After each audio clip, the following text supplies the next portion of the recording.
everybody? My name's Rob Simmons and we have another new Mr. Nightmare horror story video. This one's called 3 Disturbing True Fall Horror Stories. And judging by the time of year, late October, this is absolutely perfect, especially with Halloween coming up. And judging by his thumbnail with the creepy scarecrow, I think disturbing is going to be the right word. So let's find out how disturbing these stories are. But before I get into it, stay tuned for the end because I'm going to ask you afterwards which story you think was the scariest. Let's find out. 3, 2, 1. Yep, you see what I mean?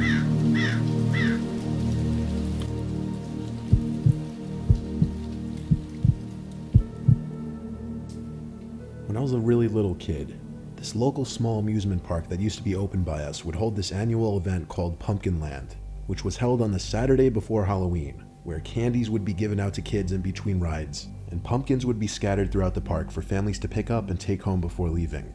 Sounds like fun to me. I always looked forward to it, and this one particular year when I was 7, we were going right after my soccer game. The park also rewarded kids for coming in costumes, so I was going in my cliche Scream costume. Anyway, my parents took my 2 siblings and I. With the black coat and white mask. My brothers begged to go on the Scream. haunted house ride first, and then the roller coasters. Basically, they wanted to do the most thrilling rides first. Anyway, That's all my mom boys and do. 2 brothers got in one of the cars for the haunted house ride. Since they only seated 4, my dad stayed with me on the line so we could ride together. And I think as I started to get cold feet, I felt like I needed to use the bathroom. So we got off the line, and my dad led us to the bathroom. He went too, but I finished first, so I waited outside the bathroom. I waited for a while. I was kind of confused. That does sound Eventually, I weird. went back to the bathroom, and my dad wasn't in there. What? That's when I started to panic. I was alone in a huge crowd of people, and at 7 years old, I was actually scared of being lost. Yeah, that's Eventually, a man came up to me and asked where my little to parents be were. alone.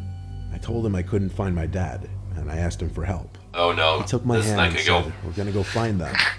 I remember him Oh, leading me with a excuse tight me. grip Sorry, of my guys. hand, and suddenly he pulled out his archaic Nokia brick cell phone and started talking to someone on the other end. I think The this major thing I remember him guy's saying not was, there to "Oh, help. I'm with him right now," as he looked down at me and smiled. Then he said okay and hung up. He looked at me again and said that was my dad, and that he was waiting by the parking lot. No, He no, continued to no. lead me, but even at 7 years old, I wasn't an idiot.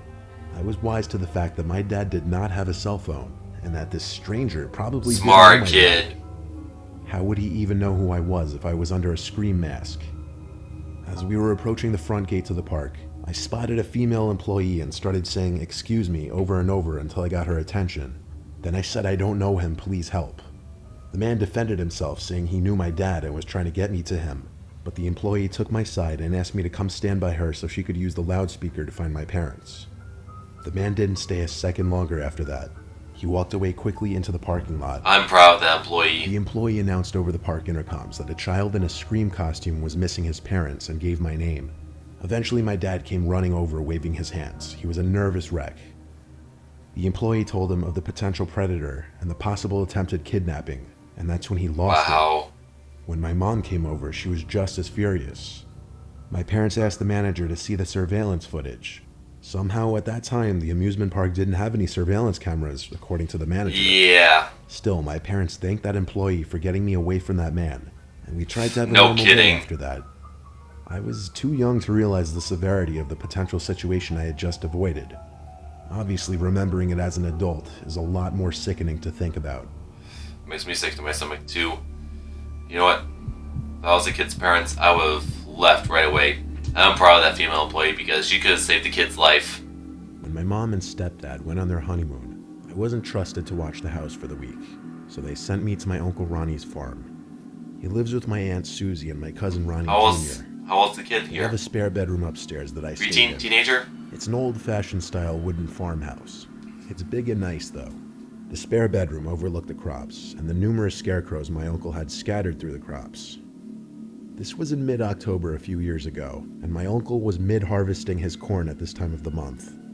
He asked for my So he actually have an extra pair of hands Weirdly, to it help. wasn't tedious work. Like, I kind of enjoyed doing it.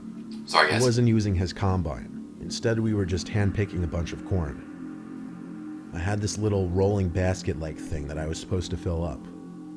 I admired the 3 scarecrows he had. They looked like he put a lot of work into them. They had sweatpants on and varying flannels, along with straw hats over their heads.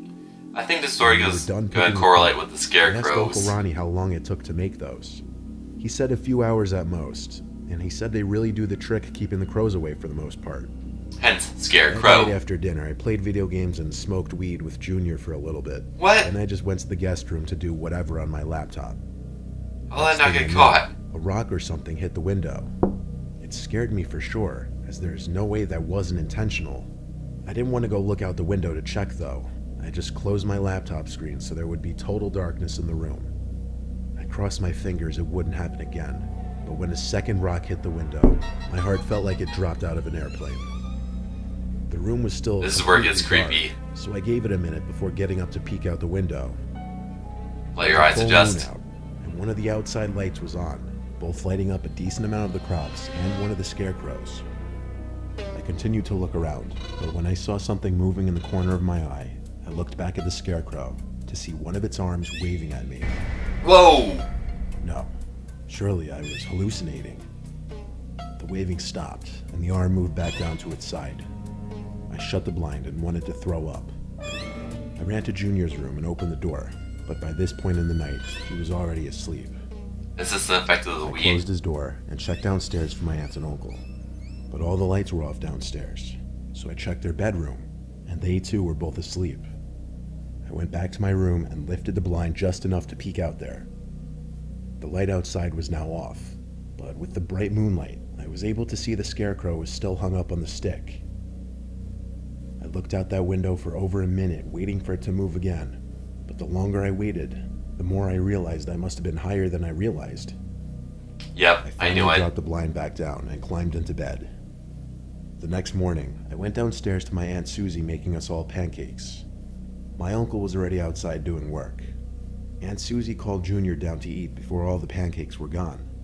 And around that same time, my uncle stormed into the house asking, "Where did the goddamn scarecrows go?" My heart dropped.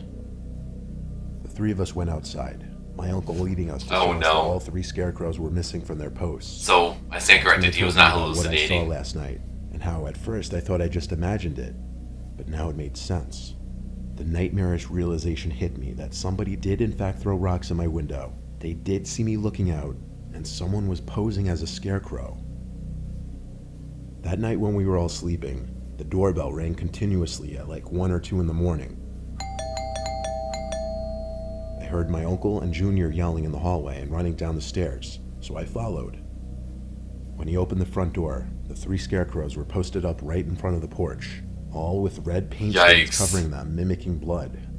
My uncle called the police and turned on all the outside lights on the property. The police, as well as my uncle, chalked it up to some stupid early Halloween prank by a bunch of immature kids. That was one of my The theories. possibility that it wasn't, and that it may have been a much more hostile motive behind this, is what really freaked me out. Something tells me that might have been more of a prank. Is that it for the story? I was hoping we'd get more answers, but guess not. It was November. All the leaves were varying shades of yellow and orange. My favorite time of year to visit the countryside. Yeah, I was that with could my be girlfriend at gorgeous. Her dad's upstate home, which was usually used as a summer home, but the 2 of us came up there to go camping in the nearby woods. The home had all the needed camping supplies, including the tent, so we parked there and took the camping stuff into the woods. Why? Just the experience of camping and sleeping in the woods, I guess. I've only been camping a few That's a times fun in my life, experience. but I liked camping in the fall because there's less bugs and of course you can't beat the foliage. We were camped out in a small circular clearing, just big enough for our tent and campfire. We sat around the fire for about an hour, eating and just talking. Then we went inside the tent. We kept the fire going as it made my girlfriend feel safer, and it added a bit of warmth. Besides the sound of the And crackling romance. fire, we eventually started hearing leaves crunching in the distance. My girlfriend and I looked at each other. She put her finger up to her lip. I could tell she was nervous. Fires usually repel wildlife from approaching, so as the crunching of the leaves got louder, it got I don't think more it's suspicious. wildlife. But I don't want to Footsteps jump to also conclusion. sounded bipedal, like a human's footsteps.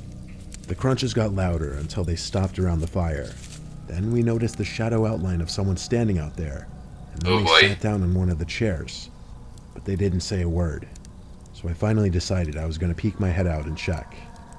I looked out to the campfire, expecting to see someone sitting on one of the chairs, but there was no one out there. I got up on my legs to look around the campsite, into the trees and darkness. I didn't see anyone out there. My girlfriend was whispering something. It sounded like she was urgently trying to get my attention. So I crawled back inside, and she said, "What does he want?" I replied, "There's no one there." She replied, "What are you talking about? I see him in the chair right now." I looked at the wall of the tent and saw That's the shadow creepy. outline of the person still sitting in the chair by the fire. I realized Oh, that was boy. impossible, though. I crawled back out of the tent to look one more time, and both the chairs were still empty. I went back inside and said to my girlfriend, "We need to go right now." She didn't ask questions. Yeah. She got straight up, took my hand, and followed me out of the tent. When she saw there was no one sitting in the chair, she screamed. I yelled at her to shut up, and I led us through the near total darkness in the direction back to the mobile home. You know, I'm Running, thinking we heard ghosts. this horrible groaning sound not too far away from Whoa, us. whoa, whoa, whoa, And whoa, one single whoa, whoa. loud crash of a tree branch or something. This caused both of us to scream, "Oh shit," and run even faster. I just turned down the volume How we because found I the thought there was property going to be a was jump by scare. repeatedly pressing the car lock button until we finally heard the car horn. We went into the mobile home, locked the door, and hid under the covers in the safety of the bedroom. Still, I didn't feel entirely safe being surrounded by nothing but woods in every direction, and I was paranoid neither. that whatever was out there followed us. I let my girlfriend sleep while I stayed up listening for sounds. I thought I heard a clicking or something from the front door to the home, but that might have been my paranoia playing tricks on me. I fell asleep Oh, no. eventually, and when we woke up, we went back for the tent and supplies, scared shitless while doing so. Nothing was moved except for the one chair we thought we saw the shadow sitting in. It was knocked over. We hurried back to the car, drove home, and that was our last camping adventure. Yeah. I don't blame that one couple for cutting their trip short because that's downright disturbing. Hence, the title, Disturbing Fall Horror Stories. And I have to say, each story is scary in their own right, between a child almost getting kidnapped, scarecrows being messed with, and shadow figures. I think I have to say the scariest one for me is the third one because I'm thinking ghosts and that sort of thing scares the daylights out of me. I mean, if I had the exact same experience, I would just run back to the car and got the heck out of there and not look back. Not even grab the stuff, just go. Leave it. It's stuff, it can be replaced. But anyway, like I said, let me know in the comments what story you think is the scariest. And I just hope this video doesn't keep me up at night because, well, Mr. Nightmare likes to upload late at night. Or probably for the ambiance. But anyway, thank you for watching.